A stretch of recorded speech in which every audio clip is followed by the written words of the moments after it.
We have major points of agreement. They want to make a deal, and we are very willing to make a deal. Well, I think we're going to end it.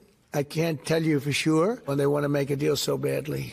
You have no idea how badly they want to make a deal. They want to make a deal so badly. I do see a deal in Iran. We were very close to a deal. I think it's close to over, yeah. I mean, I view it as very close to over. It's looking very good that we're going to make a deal with Iran, and it's going to be a good deal. This process should go very quickly. We're going to end that war very quickly. They want to make a deal so badly. We think we're close to a deal, and that's okay. We're in the final throes of what will be a very, very good deal.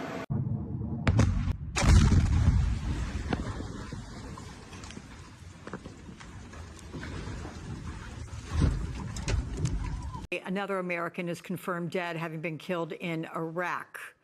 So, again, adding all of this up, now that will be deaths, 17 United States military deaths, and we don't know the circumstances unless Nick is going to get this to me, under which this happened. It could have been a missile strike. I'm getting some information right now. Let me see if I can look through this quickly.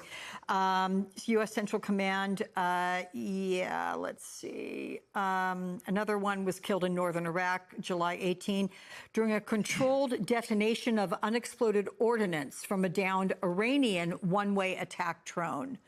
So it doesn't look like it was a direct hit from that, but it was as a result of an Iranian drone that was downed and it exploded, and it has taken out another one, another U.S. service member. So now we have 17 confirmed. And let me just say, it appears, tragically, we can announce the death of an 18th U.S. service member. We are just hearing that, remember yesterday when we got word from CENTCOM that those 2 American service members were killed, there was one that was known to be missing in action was the status. I'm just hearing from CENTCOM after a thorough search, U.S. military personnel found unidentified remains at the location of the 2 prior deaths. It happened earlier today. An examination process to verify the remains is ongoing. So it is not for certain, but it would look likely that this may be an 18th U.S. service member having been killed. The president telling me he finds it very sad. He says it's a very sad thing. The White House has just called a lid, meaning we do not expect to see or hear the president make any public appearances for the rest of the day. However, I have met some people here in Bridgewater who say that they are attending a black tie summer bash at Bedminster. It is worth noting that the president does hold fundraisers throughout different weekends. The fast-rising tensions with Iran following deadly attacks on American forces. The U.S. Central Command says 2 soldiers were killed and a 3rd is missing at this hour after an Iranian attack on a base in Jordan. They are the first U.S. troops to die in the region since April. Defense Secretary Pete Hegseth sharing this post today. Godspeed, heroes. Their sacrifice only stiffens our resolve. Attacks between Iran and the U.S. have been escalating for days now. A total of 16 U.S. service members have died since the war started at the end of February. CBS's Anna Corin is in our London bureau with the very latest developments. Anna. Good evening, Jerika. In a series of attacks on U.S. bases in the Gulf, it appears the United States and Iran are sliding back into war, weeks after the fragile ceasefire was extended. Overnight, both sides launched attacks targeting critical infrastructure, with the vital and strategic waterway, the Strait of Hormuz, shut down once again.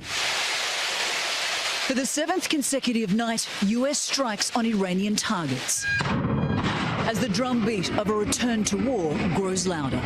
A week after the ceasefire fell apart, the U.S. military said it had hit Iranian surveillance sites, military logistics infrastructure, underground weapon storage and maritime capabilities. Iran responded, sending a barrage of missiles and drones at U.S. allies in the Gulf, striking U.S. bases in Bahrain and Jordan with deadly force. In Kuwait, power generation and water desalination plants were also hit, as well as a U.S. military support centre. For the first time in almost 4 months, Iran also attacked Saudi Arabia. State media said the IRGC targeted the Prince Sultan Air Base, which hosts American forces. If the U.S. attacks continue for another 2 to 3 days, we will enter a phase of full-scale offensive and destructive attacks, said a senior advisor to Iran's supreme leader. Iran will no longer limit itself to mere retaliation, and no political border will be safe from Iran's offensive powers. I don't think anybody should be able to charge a fee for it. President Trump says a US naval blockade on Iranian ports would resume this week to apply more pressure on the regime. Meanwhile, 50,000 American troops remain on standby in the region, prepared for what happens next.